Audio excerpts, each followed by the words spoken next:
Will the distinguished gentleman from Cavite yield to some questions regarding his privileged speech last week? Certainly to the distinguished minority leader, our minority leader, and I cannot let this opportunity pass without acknowledging the exemplary leadership recently displayed by our minority leader. Not many among our colleagues know that he gave way to all the members of the minority. No?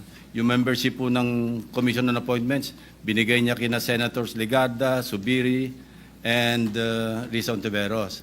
Hindi lang yun, pati yung set, binigay pa po dito sa this humble representation. So that's the mark of a true leader, Mr. President. So thank you, distinguished minority leader. Thank you, kind sir. I am humbled by the manifestation. Thank you. Just to refresh our colleagues also, Mr. President, if I may continue. You mentioned in your privilege speech some contractors and some of the owners. Now, Mr. President, may I go on? The Alpha and Omega construction and the St. Timothy constructions were included in the top 15 flood control contractor list from President Bongbong Marcos on during his press conference. And if I'm not mistaken, you also mentioned something to that effect in your privilege speech. Now, on the Securities and Exchange Commission papers, iba-iba po ang owners ng composition of the company. But in actuality, alam ng lahat na iisa lang ang may-ari nito. Same owner of the once blacklisted St. Gerard Construction. Now, they will deny this fact until they can. However, in one of the tax cases filed against them on 2022 before the Court of Tax Appeals, CTA case number 10472, to be exact, the same and one address lang ang ginagamit for St. Timothy, St. Matthew, St. Gerard, and Alpha and Omega Construction Corporations.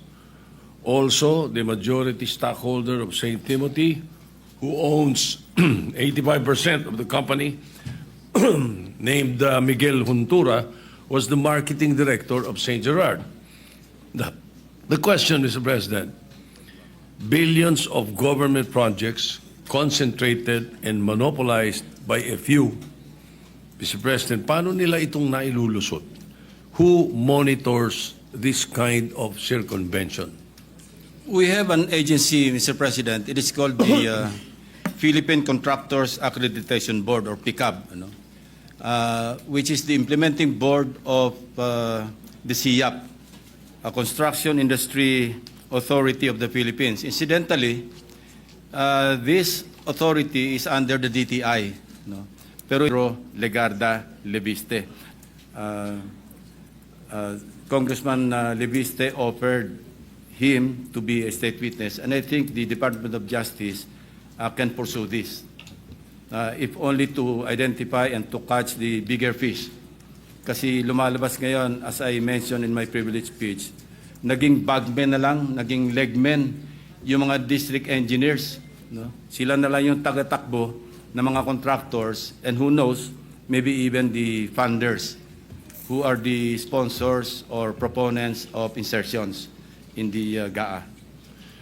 Well, thank you for that, Mr. President. May I know how the Philippine Contractors Board is formed? Ano ba ito? Paano nabubuo itong board na to? Who appoints the members? Who elect the members? Let me look into that. Hindi po ba dapat ganun ang gawin? Certainly, Mr. President, we should look into that. Yung interlocking directorship ang tawag doon, na kung saan nilelayer, pero pag tiningnan mo yung corporation documents ng several corporations, nag-i-interlock yung mga director, sila-sila rin. And of course, nilelayer para hindi ma-identify. And this is a practice being committed by, mga unscrupulous corporations that deal with the government, particularly mga flood control projects. Yeah, Mr. President, your guess is as good as mine also. Hindi ko nga alam kung paano nabubuo itong Philippine Contractors Accreditation Board. Kasi from 2025 to 2027, allowing them to again participate in other massive government projects. How is this? How can this happen, Mr. President, Your Honor? Most likely, Mr. President, ghost project po ito. Yung minention nyo na 96 million na peso flood control project. Ang nangyayari po kasi, Mr. President, as I also mentioned, I think there's a failure in the monitoring system of the Department of Public Works and Highways in the central office. Kasi meron silang monitoring office under, I think, under a USEC, in the department. Ito yung nagmo-monitor ng progress ng lahat ng mga projects, not only flood control projects, but all kinds of infra projects under the auspices or supervision of the Department of Public Works and Highways. So I don't know how high up yung syndicate, but it seems that the DPWH has become a playground of syndicates. Kasi nung sinabi nga ni Secretary Bonoan, na isolated case ang first engineering district ng Bulacan, I did not believe him, Mr. President. Kasi mismong ang presidente, pag nag-iikot sa iba't ibang lugar, may nakikitang ghost projects. I myself, my team, was able to validate this in Nauhan, in Sitio Dike, Barangay Apitong. And I was listening to this interview by Secretary Bonoan. Sabi niya, miscommunication lang daw with the barangay chairman na sinasabing yung project na sinasabing ghost project, ibang lugar daw. Well, ang sinabi niya, barangay Dike. Barangay, hindi raw sa barangay Apitong. Sitio Dike, Mr. President, is in barangay Apitong. And our basis for locating that particular ghost project declared as completed, pero walang project na nangyari, pinabalidate lang namin doon sa barangay chairman and some rating at least, na mali kami. And mali rin daw yung media. So how could the Bulacan First District Engineering Office be an isolated case kung laganap na yung kaso? And man you, Mr. President, yung ginawa namin, in-undertake lang namin mga case studies because I already anticipated that line na hindi isolated case yan. Actually, we were ready to deliver, I was ready to deliver my privilege speech after Nauhan or after Oriental Mindoro. Sufficient na po yung mga case studies doon. But I told my staff, let's wait a while kasi sasabihin check yan, isolated case yung Oriental Mindoro. Let's go to other places and luckily for us, Mr. President, the President launched 1 week after his SONA, he launched the Sumbong sa Pangulo .ph website. And it was very helpful, actually. And it continues to help our netizens, the media, and other people concerned with the anomalous flood control projects. Ang laking tulong po sa amin because exact location, the website provided us with the exact grid coordinates. Kaya nga pati yung multo, pati yung guni-guni, nakita namin eh.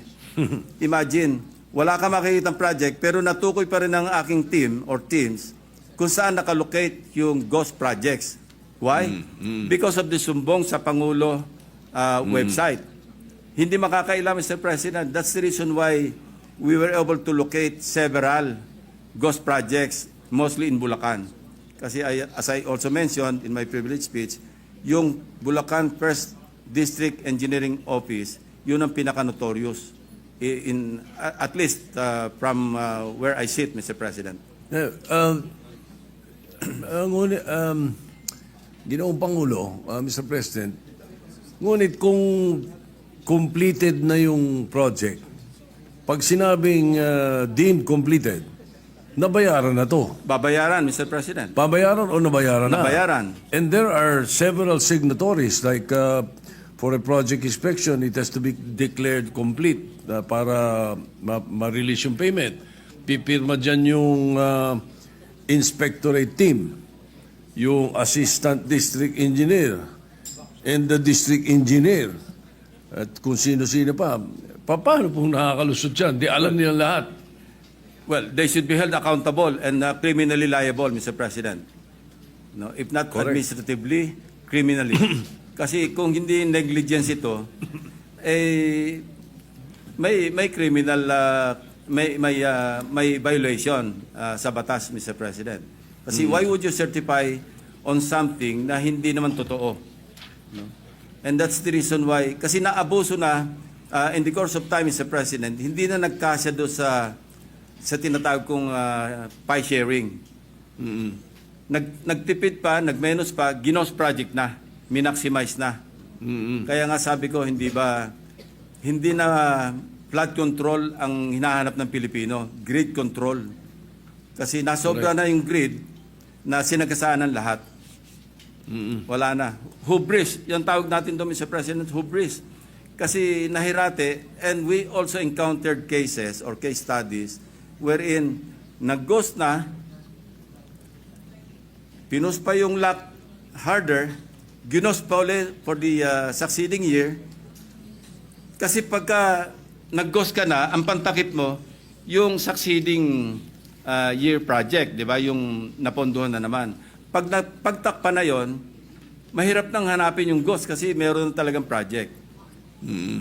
So meron kami na-encounter na 2 beses pang ginost, pangatlo, saka palang ginawa, pero na-late na, inabot na ng Habagat, inabot na rin ng Krising, Dante, at saka Emong.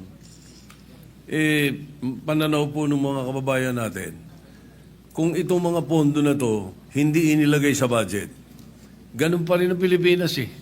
Pero nakatipid tayo ng napakalaking pera na napunta lang sa bulsa nila. Hindi po ba? Ganun ang nangyayari. Yes, Mr. President, but kung hindi naman natin popondohan, wala naman tayong flood control projects. Wala naman tayong mga dikes that will protect our farmers in low-lying areas. So I think the better solution is really to,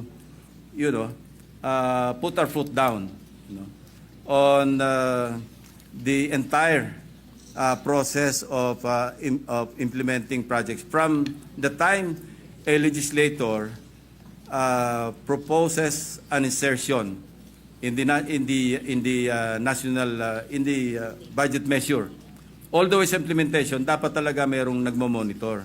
Ang problema, nagmo-monitor dito, Mr. President, DPWH din. Yung bang pick-up nasa DPWH? Hindi, Mr. President. This is an implementing board of the Construction Industry Authority of the Philippines, which is under the DTI. Kasi nagbibigay sila ng license eh. Doon sa hearing, if I'm not mistaken, the way I heard it during the last hearing, meron sila nung tinatawag na pick-up license na category. May category A. Yeah. No, may ganun, ano? Ano po ba ang threshold amount per project that you can bid out? Meron pong categorization yan eh. Mayroong classification table. Ito, based on the Board Resolution number 201, Series of 2017. Pick up din po nagka-categorize dito. Pag sinabi mong, general engineering, pagka A, no? Pag sa general engineering, ang minimum net worth, yung equity, 30 million pesos. Tapos makakakuha ng credit points na 300 points. Merong hanggang sa umabot sa overall credit points. Now, do sa third stage of adjustment on allowable ranges of contract costs, yung ARCC. No, ang sinasabi dito, pagka yung medium B, ito yung A, kasi large A yung double A. Ang sinasabi, yung single largest project above 75 million up to 150 million pesos. No? And then yung allowable ranges of range of contract cost up to 300 million. Yan po yung pagka ang sinabanggit ko kanina, ang category A, contractor A. Kasi hanggang quadruple A po yan, Mr. President. So may threshold. Meron po. Yun. Ngayon, Mr. President, this is based on records, ha? Yung MG Samidan Corporation's license is Category A. All right? Only. Yet, for the year 2022 to 2025, it bagged 58 flood control projects amounting to 5 billion point 02. Lampas po, Mr. So, President. so is this it is definitely not within the allowed amount in Category A license, ano? Yes, Mr. President. And this is one of the questions that we should ask PICAB to clarify. Kasi paano makakakuha ng ganong kalaking kontrata kung siya'y medium B or license category A? Kasi sinasabi rito sa table, ang single largest project above 75 million up to 150 million. And allowable range of contract costs up to 300 million. Kasi kung billion, medyo lampas-lampasan siguro. 5 billion po. Baka pang quadruple or triple A na yan, Mr. President. 5 So billion we po. should Ito ask pa. them. Maganda ito, lalong sumasarap. In 2019, itong MG Samidan's paid up capital is only 250,000 pesos. O lalo na, Mr. President. Ano? Di ba? Come 2022, how is it possible that their financial capacity increased to undertake billions worth of projects? I think, Mr. President, distinguished minority leader, we should attend the second hearing of the Blue Ribbon Committee and clarify po natin ito. Wala po yung ating chairman ng Blue Ribbon dito, but I have a comment, if I may, Mr. President, distinguished majority leader. September 1 din yata yung first hearing natin ng DBCC. Baka naman pwedeng pagsalasihin natin yung pecha kasi parehong gusto nating mag-attend do sa dalawang all too important hearings. So baka naman pwedeng mapakiusapan natin yung Blue Ribbon na ilihis man lang sa ibang petsa, not on September 1. Kasi September 1, Is it I at don't the know same time? kung anong araw yon, but if it's session day, Parehong time? maubusan tayo ng oras. Is it at the same time? Yeah, we take note of that, Mr. President.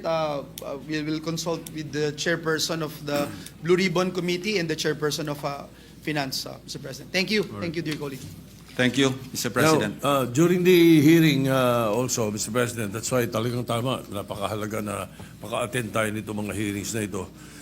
I found out that yung blacklisting po nila is only 1 year.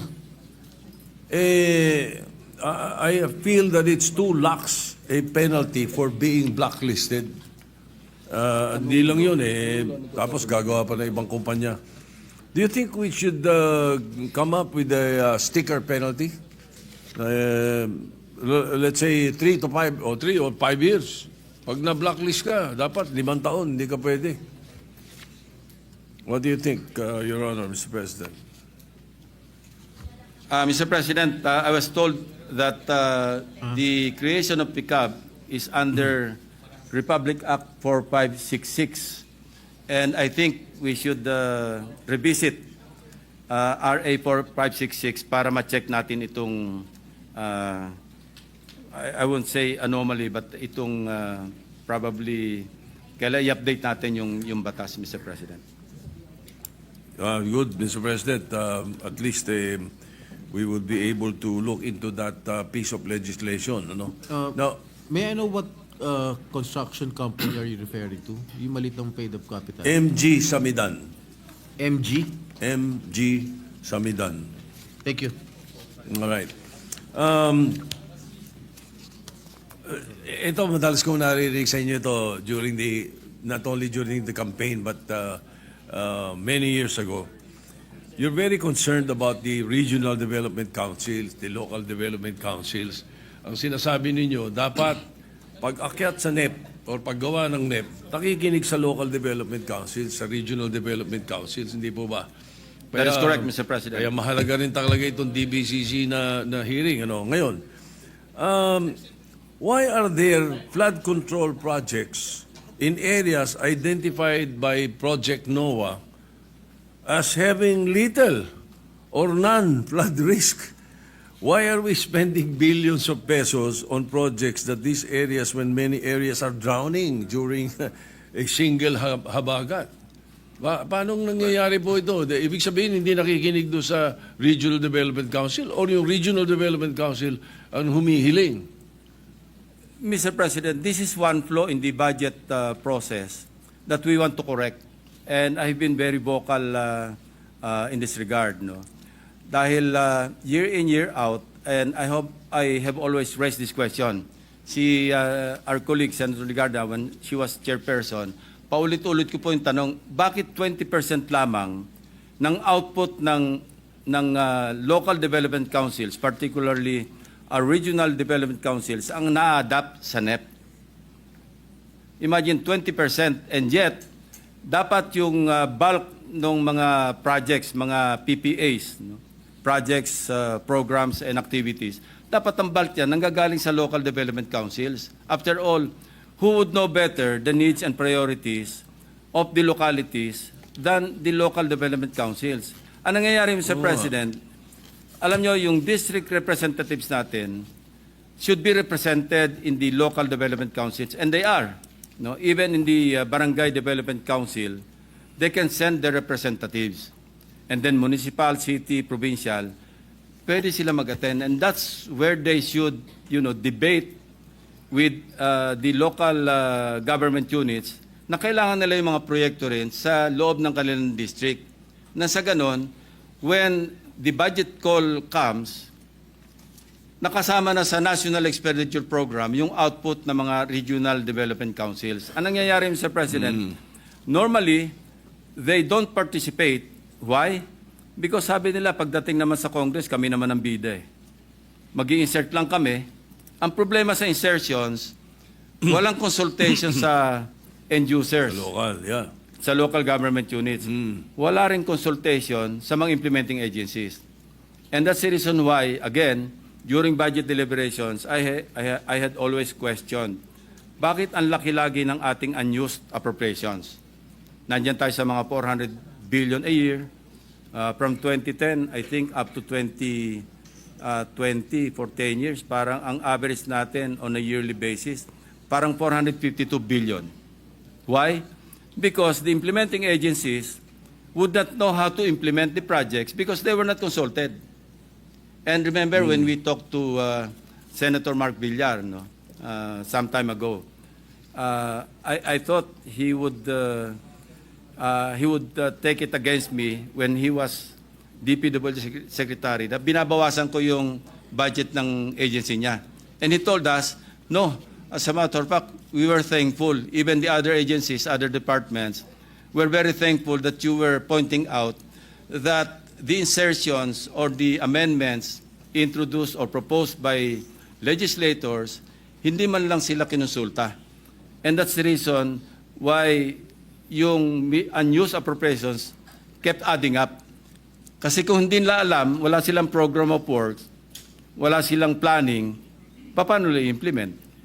Ang problema nga, Mr. President, and I think ayaw natin marinig ito. No? The Filipino people hate to hear this, and we're also afraid to say it. No? Pero ang nangyayari, pinapasukan ng personal interest eh. Yung insertions, minsan sometimes nagiging supplier-friendly or contractor-friendly. Hindi na inisip talaga kung ano yung needs and priorities of their constituents. Halimbawa, nakadeploy yung contractor ako, congressman din ako, nakadeploy yung aking mga equipment sa isang lugar. Yung mobilization nun, pag-deploy ko sa ibang lugar, medyo magastos. So doon ako mag-i-insert doon sa lugar na nakadeploy ng equipment ko. Kahit hindi masyadong kailangan. Talaga hindi kailangan, Mr. President. And sometimes, alam din naman natin ito, Mr. President, na yung pagpili ng mga district engineers, mayroong say ang mga district representatives. No? It works both ways, Mr. President. Naglalabi yung district engineer para mapunta siya sa district. Ang gagamitin niyang tagalabi, district representative. Yun naman district representative, gusto niya, bata niya yung district engineer. So pag it has come to a point na pag nag-insert, minsan, hindi na ito hundreds of millions.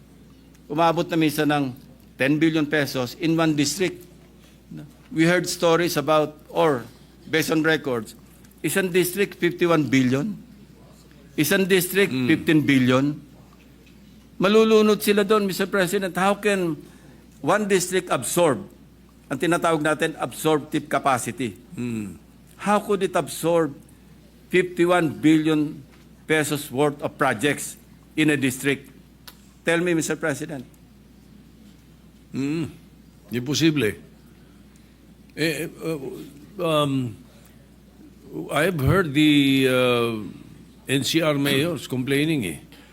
Don't you think it's time that the local executives and the Sanggunians be actively involved in flood control projects in I their believe so, localities? Mr. President. no? Kaya lang, pag nag-sign off yung local government units, halimbawa, bago makapag-start ng project, yung contractor sa isang munisipyo o sa isang probinsya, at hihingi pa ito ng permit sa mayor, nadagdagan na naman yung ating... Yun. Yan ang problema natin, Mr. President. So I think, ang pakialam dapat ng mga local government units, by way of the Local Development Council, sa planning, Mr. President.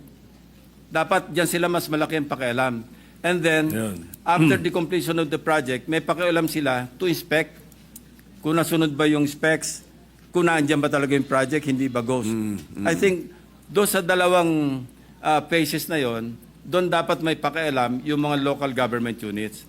But, in the process of implementation, pag binigyan natin ng poder at kumuha ng permit, madadagdagan yung slice ng pie, Mr. President. So mas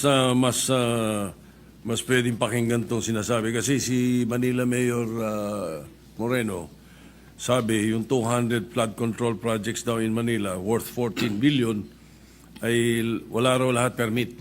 So in other words, hindi kumuha ng permit sa kanila kasi. Pero ang sinasabi naman ni Mayor Belmonte, Joy Belmonte, many flood control projects bypass the LGU not as far as permits are concerned, but as far as the redundancy or alignment with their city plans. So more or less, lumilinya rin sa sinasabi mo, yung Yes, sinasabi Mr. ni Mayor President. Belmonte. All right. Now, one final question, Mr. President, Your Honor. Do you think it's time we put a cap on how many government infrastructure projects a contractor may be awarded? Let's say a maximum of 5 projects, tapos hindi annual. Total, ilang daan yung mga kontratista na yan, napakadami nila. Maraming maliliit, maraming gustong tumulong, nakukupong ng 15. 500 billion, 15.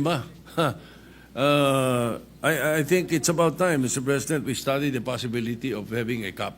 Will you agree to that, Mr. President? I could not but agree, Mr. President, na kasama nito pag na-revisit natin yung RA 4566, the law that created the PICAB. No? Baka pwedeng lagyan natin ng cap. Huwag naman yung makopo ng... Well, there's always 1,000 ways to skin a cat, so to speak, Mr. President. No? Magagawa lang ng napakaraming corporations o construction companies yung isang contractor, di ganun din ang suma total, Mr. President. Pero doon papasok naman yung sinasabi natin sa board na scrutinizein nila ang mga members nitong mga kumpanya na ito at kung sino-sino lang. I agree, Mr. President. This is really a very complex problem. No? Maganda lang, it has come to light because of the SONA of the President, followed up by his sumbong sa Pangulo website. Kaya medyo nagising din yung ating mga kababayan na maging involved na. Because after all, these are taxes that they keep paying. No? Pumunta ka lang sa mall, sa grocery, taga ka agad ng 12% VAT eh. Wala naman lumiligtas sa tax, maski yung tax evader, hindi makaligtas sa VAT eh. And So also, we should all get involved and we should all really, for a change, you know. Kaya nga ako, when I was interviewed once, and I intend to manifest during the hearing, the first hearing with the DBCC, gusto ko i-manifest, Mr. President, for a change, i-adapt na lang natin yung NEP eh. So it's all on the executive department. I-monitor na lang natin how, or i-oversee na lang natin how they implement their own budget. No? But you know, it's easier said than done, no? Because we're only one house and we are 24. Of course, some of our colleagues have their own advocacies, no? Well-intentioned as they are, na hindi rin naman siguro papayag na as is where is yung ating NEP. Okay. But I'm tempted to manifest and even move that we adapt. Wala pa tayong trabaho. Pag-usapan Mr. natin, President, with the indulgence of our minority, I will just, I can end this now. I can end this, in Mr. that Majority particular- Leader. Thank you very much. At malaking bagay din nakatulong yung privilege speech ng ating colleague from Cavite. Congratulations for that and thank you very much. Majority Leader, thank you. Yes, I am thank I you. am done. Thank you. Thank you, Senator Mr. President. Soto, Mr. Majority President, just one interjection, considering that our dear colleague, Senator Lacson, made that statement on the National Expenditure Program. I have heard in the news yesterday, or 2 days ago, that some members of the House were saying it's all in the NEP, even those projects that were inspected. So my only question, Mr. President, is it possible that in the submission of the National Expenditure Program, some of the nominations or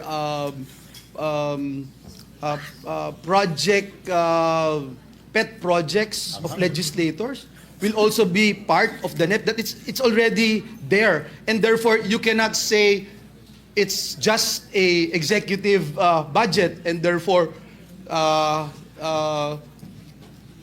wala na sila, excluded na yung kung sino man yung proponent ng isang proyekto. That's a question that I'd like to, just one question. It is already happening actually, Mr. President. You know, I talked to one official from the DPWH. Nilalako na nila yan eh. Sa NEP pa lang, preparation ng NEP, nag-o-offer na sila sa mga legislators, o magpasok na kayo rito. So it takes two to tango. And how do we prevent that, Mr. President? Eh, well, nangyari kay minority leader, distinguished minority leader. He confided to me. Somebody from the DPWH, an undersecretary, called him up, or his staff, ano, nag-o-offer. Sabi niya, sabihin mo kay Tito Sen, magpasok na siya sa NEP. Now, if we don't dance the tango with the other party, hindi mangyayari, Mr. President. Thank you, Mr. President. Mr. President, next to interpolate is the gentleman from Palawan, Senator Erwin Tulfo. I move that he be recognized, Mr. President.